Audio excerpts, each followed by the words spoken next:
Excuse. Hello? O sige, papunta na ako dyan. Salamat. Annalyn? Doc, muna na po ako. Sige po, ma'am.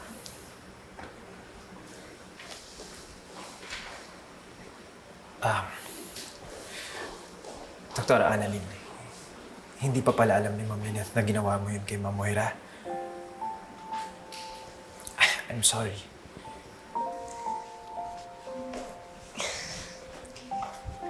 Ayoko kasing malaman ni nanay para hindi na siya mag-alala. Pero okay na rin yun. At least, di ba wala akong tinatago sa kanya. Dr. Santos, hindi mo ba naisip na pwedeng magbago yung pakikitungo sa'yo ni Ma'am Moira? Dahil niligtas mo yung buhay niya. At ngayon, may utang siya na loob sa'yo. Tulad ni Zoe. Hindi ko naiisip yun eh. Basta ang importante para sa akin, okay na kami ni Zoe dahil sa nangyari.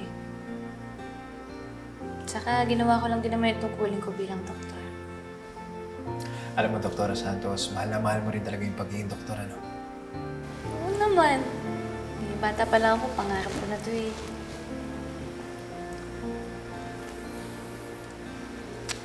Siya nga pala, kamusta rin si Dr. Antonio? Di ba nasaktan din siya sa lindol? Oo nga, Dok eh. Hindi ko din alam kung kamusta siya eh. Gusto ko nga sana siyang bisitahin sa Apex. Eh kaso, Apex yun. Baka makita ko ni Ma'am Moira doon. Ngayon ka pa ba natatakot? Ngayon may utang na loob sa'yo si Ma'am Moira. And for sure, hindi ka pababayaan ni Zoe. Believe me. Hindi na. Nakikibalita lang ako sa mga taga-Apex. Okay. Tapos na yung duty ko, Doktora. Sasamahan kita sa Apex. Let's go. Tara na. Samahan kita. Dok. Doktora Santos, let's go.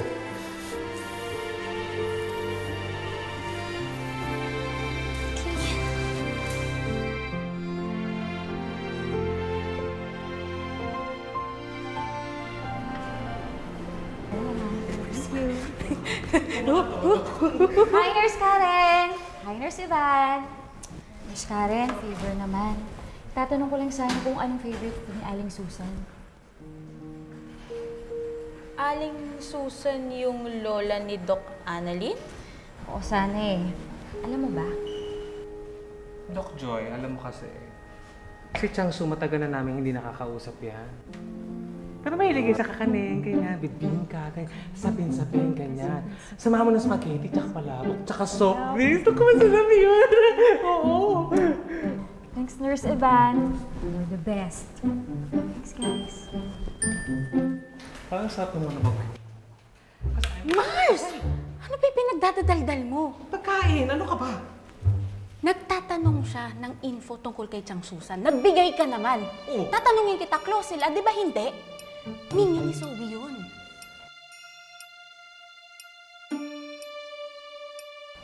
Oh my God, Mars.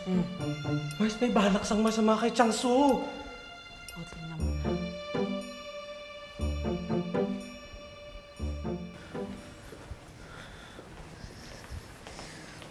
Doktora Santos. Dok. Kinakabahan ka ba? Ayoko kasi sanang makita mo na si Ma'am Moira sa ngayon eh. Okay, look. Huwag ka mag-alala. Akong bahala sa'yo. Okay? Sige na, punta na natin si Dr. Antonio. Let's go.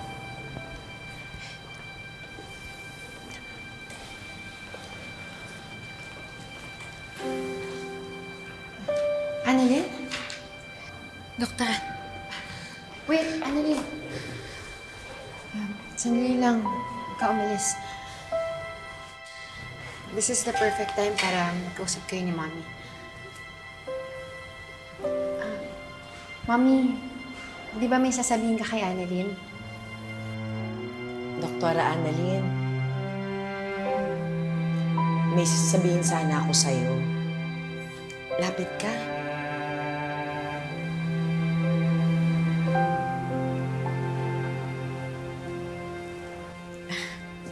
Pasensya na, nahirapan kasi akong gumalaw eh. Halika, lapit ka.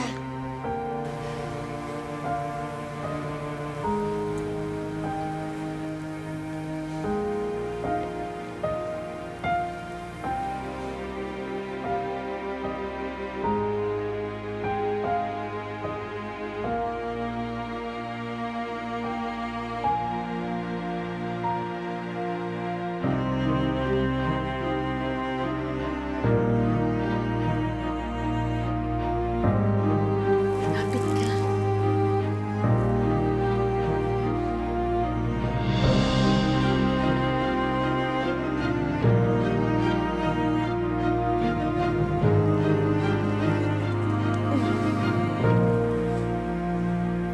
Alam ko, binutas mo yung ulo ko. Ngayon naman bubutasin ko yung ulo! Hey! Ngayon naman bubutasin ko yung ulo! Hey! Mami, tama na! Kriminal yung babaeng yan eh! Ang kapal ng mukha mong magpakita dito! You tried to murder me! Ipakukulong kita! May concern ni Zoe ang ginawa ni Dr. Santos. Buhay ka ngayon dahil niligtas ka niya. Sa tingin mo magpapasalamat ako sa kriminal na yan? Pakukulong kita! You're becoming delusional. Walang balak si Dr. Santos na patayin ka at kung alam ko lang na ganyan ka, sana pinigilan ko siya na tulungan ka. Ang dami mo pang sinabi. Kung ako sa'yo, maghanap ka ng magaling na abogado dahil ipakukulong ko yung kaibigan mo! Mami! Mami, please!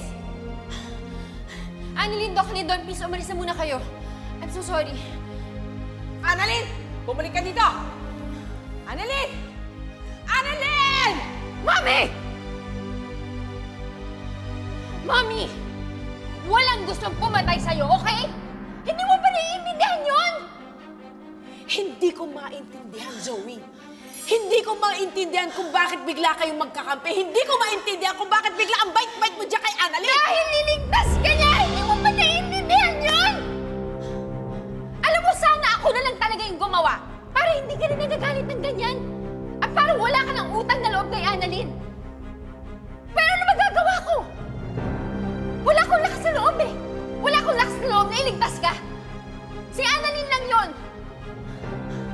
Alam mo, Mami, kung pwede lang, ibenta ko yung kaluluwa ko at ibenta ko yung buhay ko para iligtas ka ni Annalyn, gagawin ko yon.